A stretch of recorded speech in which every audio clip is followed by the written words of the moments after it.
night. Coco, that was a bit of a fight out there tonight. Your thoughts on your second round performance?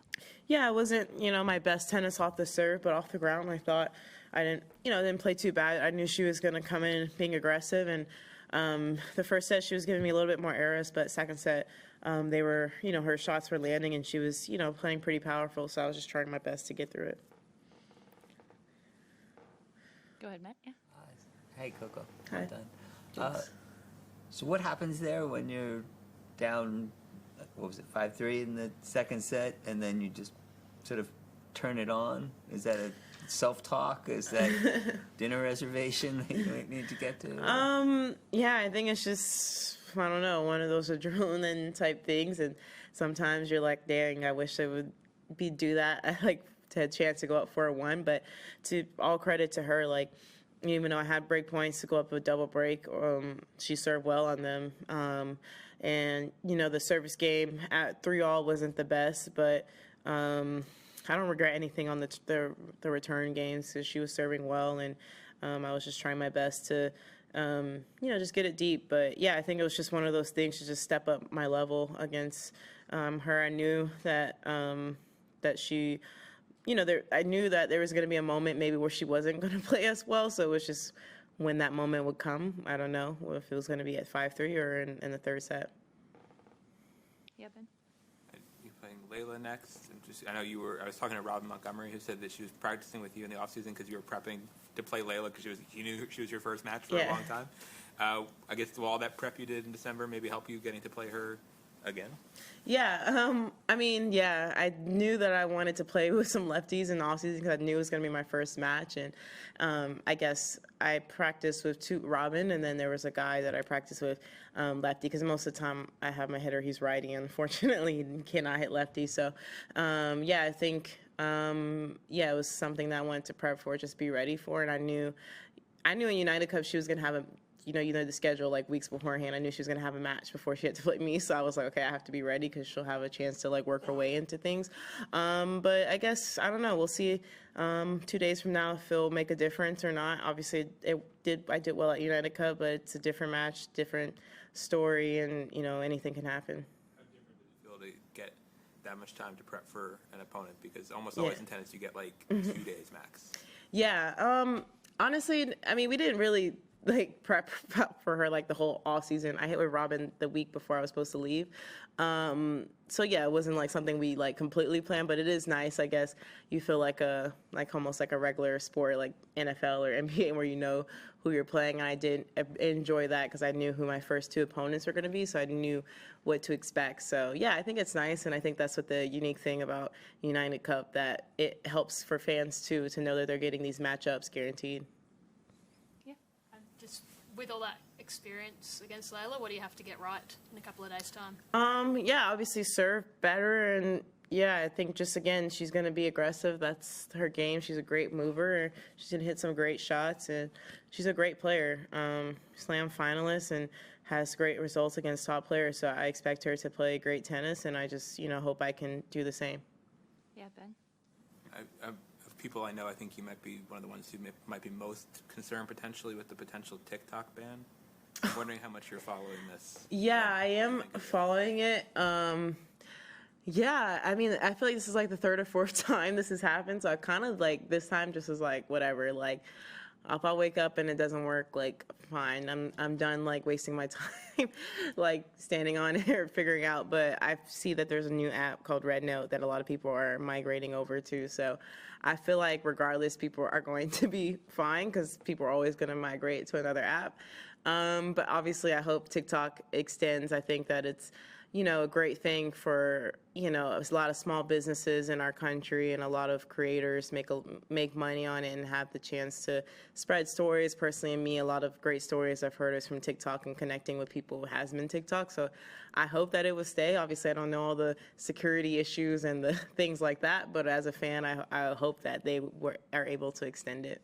Do you have a favorite TikTok video that's like most, the one that you think of most, or? There's like a lot of trends. There's like this pig online. His name is Merlin, and he knows how to like press buttons so he can talk. So I think it's pretty funny. He's a pretty sassy pig. So I will miss Merlin the most. Matt, go ahead. Well, you're so used to, I imagine, sort of leading things off here. That's often your time slot, maybe even the second match, but not so often at night. What is your routine during the day here when you do play at night?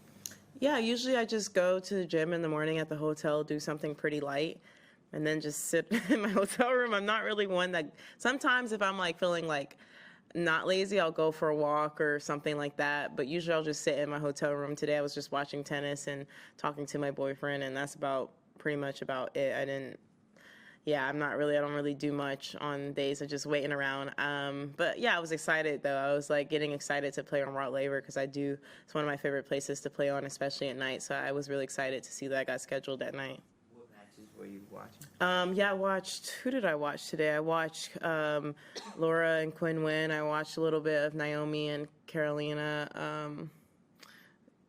Trying to think of if there was any men. Yeah, I didn't really watch much of the men today, but usually I'll watch the men like if one of my friends are playing. But women, I like just I just like to know what's going on, and yeah. Howard? I was going to ask about that, about the watching. Yeah.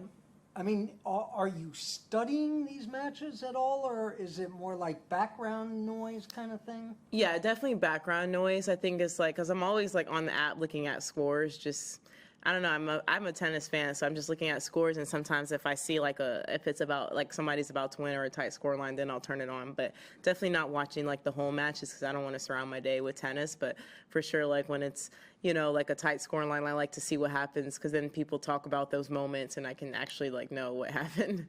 Did if I could just, Yeah, go did you ahead. see any of the either highlights of the Joao Fonseca-Rublev? What do you think of Fonseca? Yeah, it's actually pretty funny. We were just talking about him upstairs, and I first knew Fonseca like 2 years ago when I won US Open. He won Junior US Open, and I took a picture of him, and that's when I was kind of like, who is this kid? Like, he won Junior US Open at like 16, I think. And I was like, he has to be good. So I started following his career from there, like his challengers, and obviously still leading up to that and the next gen. And so I've been on the Fonseca train since early, and I wasn't surprised by the result. I didn't watch it because I think it was later, like in the evening. But I like wasn't surprised. I kind of called it. I said that he was going to beat Rublev. I didn't think it was going to be straight sets. I thought it was going to be like 4, but yeah, he's good. And I don't know him at all personally, but I've just been a fan of him for at least like a year and a half, 2 years. So it's great to see like him like on the biggest stage performing well, and hopefully like he'll stay in his lane, not listen to the hype, and just enjoy it because he seems like a great personality too.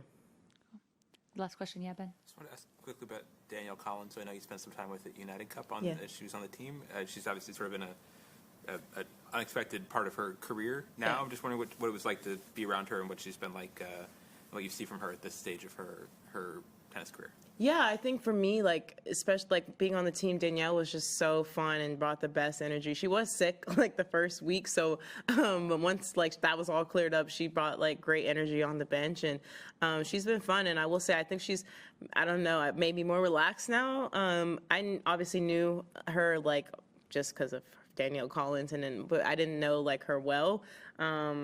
She always struck me as someone that maybe didn't like to talk as much. And then when I got to know her, I realized it was quite the opposite. And I think she's, a nice person. And, she's Danielle. I always say Danielle's going to be Danielle, and there's no one changing her. And she doesn't care either. And that's something that I could respect when, somebody like, knows who they are. And yeah, but on the bench, she brought like the best energy, and she was super nice and honestly kind of critical in some of those moments and tough moments in United Cup. Danielle being Danielle mean? Just being her, like authentically herself. I mean, if you know Danielle Collins, you know exactly what I'm talking about. Yeah, being authentically Danielle. I have no other way to phrase it, but if you know, you know. Thanks, everyone. Thanks. Okay.